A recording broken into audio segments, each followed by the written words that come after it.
Hello dear friends, कैसे हैं आप। आज हम पढ़ेंगे ग्लाइकोलिसिस साइकिल। चलिए स्टार्ट करते हैं। ग्लाइकोलिसिस नेम से ही स्पष्ट हो रहा है। ग्लाइको यानी ग्लाइकोस यानी शुगर कंपाउंड, लिसिस यानी ब्रेकडाउन। शुगर कंपाउंड का breakdown is called glycolysis. Glycolysis cycle में ग्लूकोज का एक मॉलिक्यूल पायरुविक एसिड के 2 मॉलिक्यूल्स में चेंज होगा। ग्लूकोज का 1 मॉलिक्यूल पायरुविक एसिड के 2 मॉलिक्यूल्स में कन्वर्ट होता है। इस साइकिल को हम बोलते हैं ग्लाइकोलिसिस साइकिल। इस साइकिल को ईएमपी पाथवे भी कहते हैं because of name of the scientist. E यानी एम्बिडेन,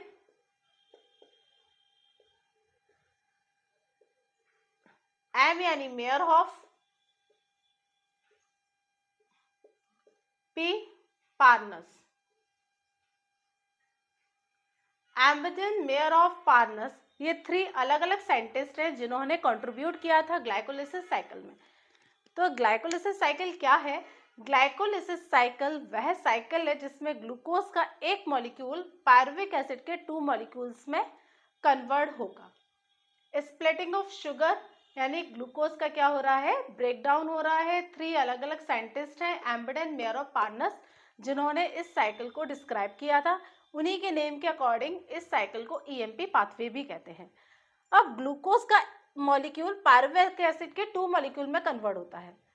इस मॉलिक्यूल को कन्वर्ट होने में 10 स्टेप्स लगती हैं और हम हर एक स्टेप्स को अच्छे से डिस्क्राइब करेंगे, देखेंगे कि किस तरीके से ग्लूकोज 6 फॉस्फेट में चेंज हो रहा है और 1 बाय 1 कैसे ये रिएक्शंस हो रही हैं और किस तरीके से इसमें एंजाइम्स का इन्वॉल्वमेंट हो रहा है। Okay, let's start. देखिए, स्टेप फर्स्ट में ग्लूकोज का एक मॉलिक्यूल ग्लूकोज 6 फॉस्फेट में कन्वर्ट हो जाता है। ग्लूकोज C6H12O6 जिसमें 6 कार्बन वाला मॉलिक्यूल है ये। ओके, ग्लूकोज में कितने कार्बन होते हैं? 6 कार्बन। 6 कार्बन वाला मॉलिक्यूल हेक्सोकाइनेज काइनेज एंजाइम्स की प्रेजेंस में ग्लूकोज 6 फॉस्फेट में चेंज हो जाएगा। इट मीन्स कि ग्लूकोज के कंपाउंड पे यानी कार्बन नंबर 6 पर, ये ग्लूकोज कितने नंबर वाला कंपाउंड है? 6 कार्बन वाला। 1 2 3 4 5 एंड 6। तो ग्लूकोज के 6 नंबर वाले कार्बन पे क्या बॉन्ड हो जाएगा? फॉस्फेट ग्रुप जुड़ जाएगा। ग्लूकोज के 6 नंबर वाले कार्बन पर फॉस्फेट ग्रुप बाइंड हो जाएगा, जुड़ जाएगा इन the presence of the hexokinase enzyme. तो ग्लूकोज से ग्लूकोज 6 फॉस्फेट कैसे चेंज हुआ? ग्लूकोज में हेक्सोकाइनेज एंजाइम्स की प्रेजेंस में ग्लूकोज 6 फॉस्फेट में कन्वर्ट हो जाता है, जिसमें 6 नंबर कार्बन पे फॉस्फेट ग्रुप ऐड हो जाएगा। अब कोई भी रिएक्शन हम करते हैं या रिएक्शंस होती हैं, तो ये रिएक्शन कैसे होती है? रिएक्शंस को करने के लिए एनर्जी की रिक्वायरमेंट होती है। ये एनर्जी किससे मिलेगी? एटीपी, एडिनोसिन ट्राइफॉस्फेट से। ये एडिनोसिन ट्राइफॉस्फेट कन्वर्ट हो जाएगा एडीपी यानी एडिनोसिन डाइफॉस्फेट। पहले फॉस्फेट ग्रुप इसमें कितने थे? एडेनिन के साथ 3 फॉस्फेट ग्रुप बाइंड थे। अब एक फॉस्फेट ग्रुप यहाँ पे ग्लूकोज के साथ बाइंड हो गया है, तो कितने रह गए? 2 एडेनिन यानी एडेनिन डाइफॉस्फेट ग्रुप रिमेनिंग बच गए हैं। इट मीन्स कि ग्लूकोज से ग्लूकोज 6 फॉस्फेट में कन्वर्जन किसकी हेल्प से होता है? हेक्सोकाइनेज एंजाइम्स की प्रेजेंस में। एंड एटीपी मॉलिक्यूल का यूज होगा, एटीपी एडीपी में कन्वर्ट हो जाएंगे। Then next step, glucose 6 phosphate से फ्रक्टोज 6 फॉस्फेट में कन्वर्जन होगा in the presence of the isomerase enzyme. Glucose और फ्रक्टोज एक दूसरे के आइसोमर हैं, एक दूसरे के आइसोमर है, मॉलिक्यूलर स्ट्रक्चर इनका सेम है, इसलिए इनमें क्या होता है? रिवर्सिबल रिएक्शन होती है। ग्लूकोज फ्रक्टोज में कन्वर्ट हो जाएगा, फ्रक्टोज ग्लूकोज में कन्वर्ट हो जाएगा।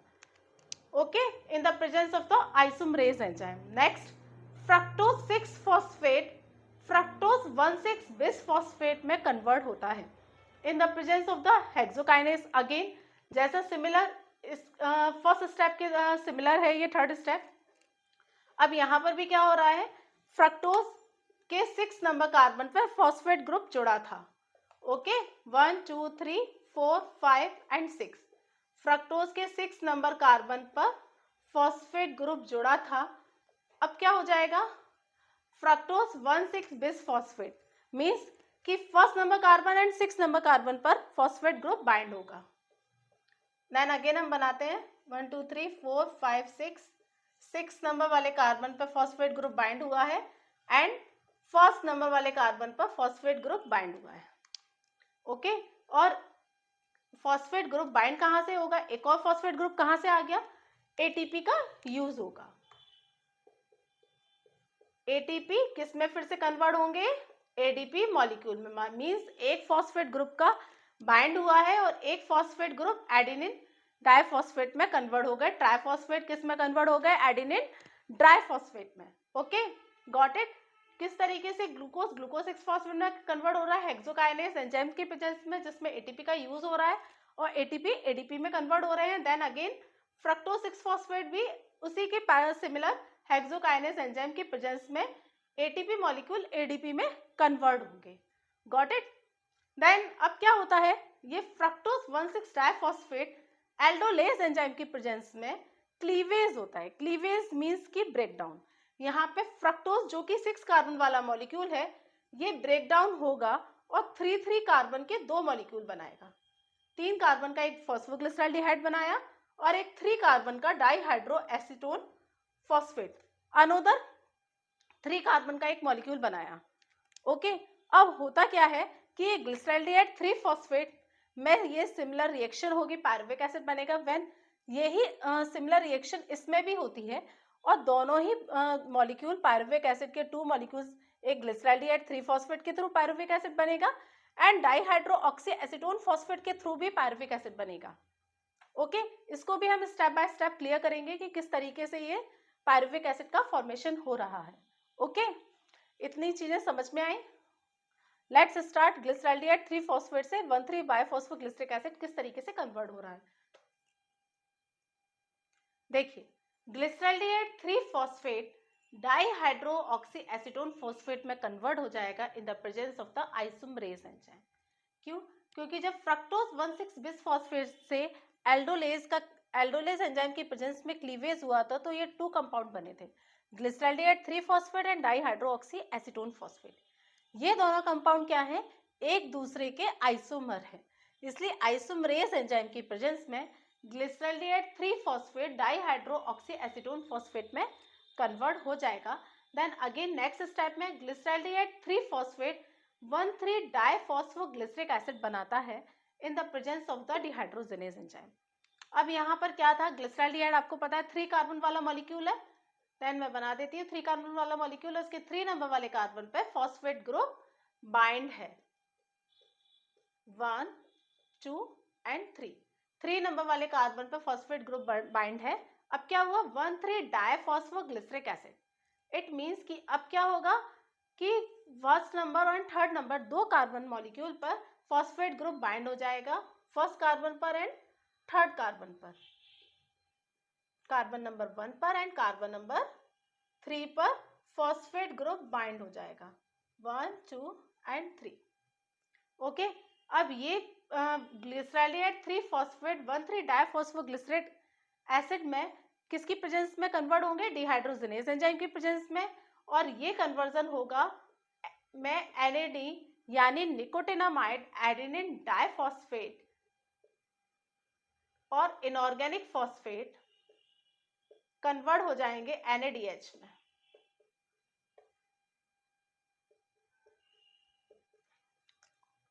ओके, और हाइड्रोजन एटम रिलीज होंगे। ग्लिसरॉल्डिहाइड 3 फॉस्फेट डिहाइड्रोजिनेज एंजाइम की प्रेजेंस में 1,3 डाइफॉस्फोग्लिसरिक एसिड में कन्वर्ट होते हैं और NAD किस में कन्वर्ट होंगे, NAD और इनऑर्गेनिक फॉस्फेट मिलकर क्या बनाते हैं, NADH यानी nicotinamide adenine diphosphate. Then again next step में 1,3 diphosphoglyceric acid phosphoglycerate kinase enzyme की प्रेजेंस में। अब यहाँ पर क्या हो रहा है, 1,3 डाइफॉस्फोग्लिसरिक एसिड में से एक फॉस्फेट ग्रुप निकल रहा है। जब फॉस्फेट ग्रुप निकलेगा तो क्या होगा, एनर्जी रिलीज होगी। ये एनर्जी किस में कन्वर्ट हो जाएगी, एटीपी के फॉर्म में। यहाँ पर एक एडीपी मॉलिक्यूल से क्या बनेगा, एटीपी मॉलिक्यूल बनेगा, यानी एडेनिन डाइफॉस्फेट किस में कन्वर्ट होंगे, एडेनिन ट्राइफॉस्फेट में। किसकी प्रेजेंस में, फॉस्फोग्लिसरेट काइनेज एंजाइम की प्रेजेंस में। यहाँ पर एक फॉस्फेट ग्रुप रिलीज हो रहा है तो एक फॉस्फेट ग्रुप हट जाएगा तो क्या होगा, एटीपी का फॉर्मेशन होगा। देन अगेन 3 फॉस्फोग्लिसरिक एसिड जो है म्यूटेज एंजाइम की प्रेजेंस में 2-फॉस्फोग्लिसरिक एसिड में कन्वर्ट होगी। ये दोनों यहाँ पर अब पहले जो फॉस्फेट ग्रुप था वो किस कार्बन पर था, 3 कार्बन पे, अब किस कार्बन पे लग जाएगा, 2 नंबर वाले कार्बन पे फॉस्फेट ग्रुप जाके बाइंड हो जाएगा। ओके, देन 2-फॉस्फोग्लिसरिक एसिड से 2-फॉस्फोइनॉल पायरुविक एसिड बनेगा, उसको भी हम रिएक्शन बना के देखते हैं। अब देखते हैं हम नेक्स्ट स्टेप में 2-फॉस्फोग्लिसरिक एसिड इनोलेज एंजाइम की प्रेजेंस में 2-फॉस्फोइनॉल पायरुविक एसिड में कन्वर्ट हो जाता है। इनोलेज एंजाइम की प्रेजेंस में फॉस्फोग्लिसरिक कंपाउंड किस में चेंज हो जाएगा, फॉस्फोइनॉल पायरुविक एसिड में चेंज हो जाएगा।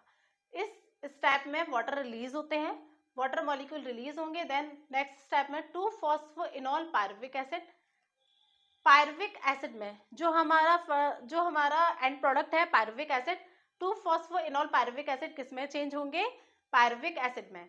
इसमें फॉस्फेट ग्रुप निकलता है तो क्या होगा, एडीपी मॉलिक्यूल फिर से किस में कन्वर्ट हो जाएगा, एटीपी मॉलिक्यूल में। क्यों, क्योंकि एनर्जी रिलीज हो रही है। अगर एनर्जी रिलीज हो रही है तो क्या होगा, एटीपी मॉलिक्यूल एटीपी में कन्वर्ट होगा, फॉस्फेट रिलीज हो रहे हैं, फॉस्फेट मॉलिक्यूल निकल रहे हैं। अगर फॉस्फेट ग्रुप का बाइंड हो रहा है तो क्या होगा, एटीपी मॉलिक्यूल एडीपी में कन्वर्ट हो जाते हैं। जैसे फर्स्ट स्टेप में ग्लूकोज 6 फॉस्फेट में ग्लूकोज 6 फॉस्फेट में क्या हुआ, एटीपी का यूज हुआ, एटीपी मॉलिक्यूल किस में कन्वर्ट हो गए थे, डाइफॉस्फेट में। देन नेक्स्ट स्टेप इसमें भी सेम ऐसे ही हुआ था, फ्रक्टोज 6 फॉस्फेट में एक और फॉस्फेट ग्रुप बाइंड हो गया था, देन एटीपी फिर से किस में कन्वर्ट हो गए थे, एडीपी मॉलिक्यूल में। ओके, तो इस तरीके से यहाँ पर क्या हो रहा है, यहाँ पर एनर्जी रिलीज हुई थी तो एडीपी किस में कन्वर्ट हो गए, एटीपी मॉलिक्यूल में। ये है नेट इक्वेशन। बच्चे ये पूरा स्टेप पढ़ लेते हैं बट यहाँ कंफ्यूजन हो जाता है। कभी कभी क्वेश्चन ऐसे भी आता है कि ग्लाइकोलिसिस साइकिल में कितने एटीपी का फॉर्मेशन हुआ ये पता ही नहीं है, पूरी साइकिल लर्न कर ली और ये पूरे स्टेप्स कर लिए बट पता ही नहीं कितने स्टेप्स बनना है। तो यहाँ पर इसका सॉल्यूशन है, ये आप अच्छे से देखिए। ग्लूकोज में 2 एडीपी मॉलिक्यूल का हमने पहले यूज किया, देन 2 एनएडी मॉलिक्यूल। 2 एनएडी यहाँ पर क्यों लिख रहे हैं हम, क्योंकि जिस तरीके से ग्लिसरॉल्डिहाइड 3 फॉस्फेट से पायरुविक एसिड बनेगा, मैंने आपको पहले भी बताया था, सेम ये प्रोसेस डाईहाइड्रोऑक्सी एसीटोन फॉस्फेट के साथ होगी और डाईहाइड्रोऑक्सी एसीटोन फॉस्फेट भी पायरुविक एसिड बनाएंगे। सेम स्टेप है, dihydroxy acetone phosphate 1,3 bisphosphoglyceric acid में कन्वर्ट होगा, 1,3 बिसफॉस्फोग्लिसरिक एसिड 3 फॉस्फोग्लिसरिक एसिड पे कन्वर्ट होगा, then again 2 phosphoglyceric acid, then again 2 phosphoenol pyruvic acid, then pyruvic acid. All in all glyceraldehyde 3 phosphate से भी pyruvic acid बनता है, then डाईहाइड्रोऑक्सी acetone phosphate से भी पायरुविक एसिड बनता है। एक मॉलिक्यूल ग्लिसरॉल्डिहाइड 3 फॉस्फेट का बनाएगा, पायरुविक एसिड का एक मॉलिक्यूल, और डाईहाइड्रोऑक्सी एसीटोन फॉस्फेट का कंपाउंड पायरुविक एसिड का एक मॉलिक्यूल बनाएगा। इस तरीके से कितने मॉलिक्यूल हो जाएंगे, 2 मॉलिक्यूल। ओके, देन ग्लूकोज का एक मॉलिक्यूल किसमें क्या बना रहा है, पायरुविक एसिड के 2 मॉलिक्यूल बना रहा है। ग्लूकोज का 1 मॉलिक्यूल पायरुविक एसिड के 2 मॉलिक्यूल बना रहा है। इसमें चाहिए क्या क्या, 2 एडीपी चाहिए, हमने ऊपर यूज किए, देन 2 एनएडी, एक इसमें यूज किया, देन इसमें सेम स्टेप चलेगी तो इसमें भी यूज होगा, then inorganic phosphate, then pyruvic acid. अब 2 एटीपी का फॉर्मेशन यहाँ हमने कराया है, एटीपी का formation 2 NADH and 2 hydrogen atom release हुए, 2 वाटर मॉलिक्यूल रिलीज हुए।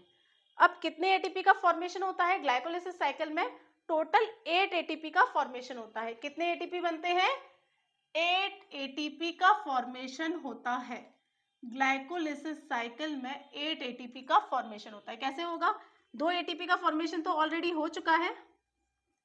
ओके, अब एक एनएडी मॉलिक्यूल यानी निकोटिनामाइड एडेनिन डाइफॉस्फेट ग्रुप, एक एनएडी मॉलिक्यूल कितने एटीपी बनाता है, 3 एटीपी बनाता है। एक एनएडी मॉलिक्यूल से कितने एटीपी बनेंगे, 3 एटीपी बनेंगे। अब यहाँ पर एनएडी मॉलिक्यूल कितने हैं, 2 एनएडी मॉलिक्यूल है, तो 2 एनएडी मॉलिक्यूल से कितने एटीपी ग्रुप बन जाएंगे, इसको मैं यहाँ लिख देती हूँ। ओके, एक एनएडी मॉलिक्यूल से 3 एटीपी मॉलिक्यूल का कन्वर्जन होता है।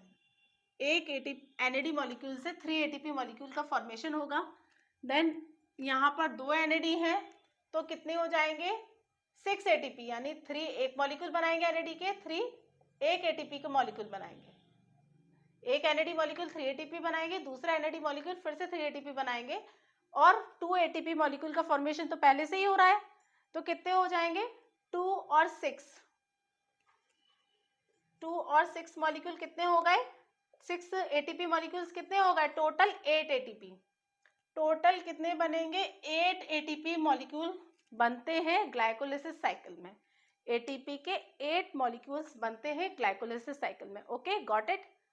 फिर से बताते हैं इस इक्वेशन को। ग्लूकोज के एक मॉलिक्यूल से पायरुविक एसिड के 2 मॉलिक्यूल का कन्वर्जन होता है, जिसमें 2 ATP ऑलरेडी बन रहे हैं और 2 NAD मॉलिक्यूल बन रहे हैं।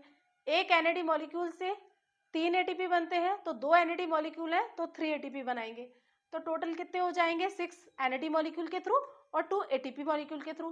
देन टोटल 8 ATP मॉलिक्यूल का फॉर्मेशन होता है ग्लाइकोलिसिस साइकिल में। ग्लाइकोलिसिस साइकिल एक एनारोबिक रेस्पिरेशन है। ये प्लांट्स में, एनिमल्स में, ह्यूमंस में सभी में सेम होती है। इवन माइक्रो ऑर्गेनिज्म में भी ये सेम रिएक्शन है। एनारोबिक रेस्पिरेशन इसे इसलिए कहते हैं क्योंकि इसमें प्रोसेस में ऑक्सीजन की नीड नहीं होती। ऑक्सीजन की एब्सेंस में ये साइकिल होती है, ये रेस्पिरेशन होता है, इसलिए इस साइकिल को ग्लाइकोलिसिस साइकिल और एनारोबिक रेस्पिरेशन भी कहते हैं। ओके, अगर आपको वीडियो पसंद आया तो प्लीज़ लाइक करिए। आपकी कोई भी एरर हो, कोई भी स्टेप आपको क्लियर नहीं हुए तो प्लीज़ कमेंट बॉक्स में कमेंट करिए, मैं वहाँ पे आपके डाउट्स क्लियर करूँगी। मेरे चैनल पर बने रहने के लिए सब्सक्राइब करिए।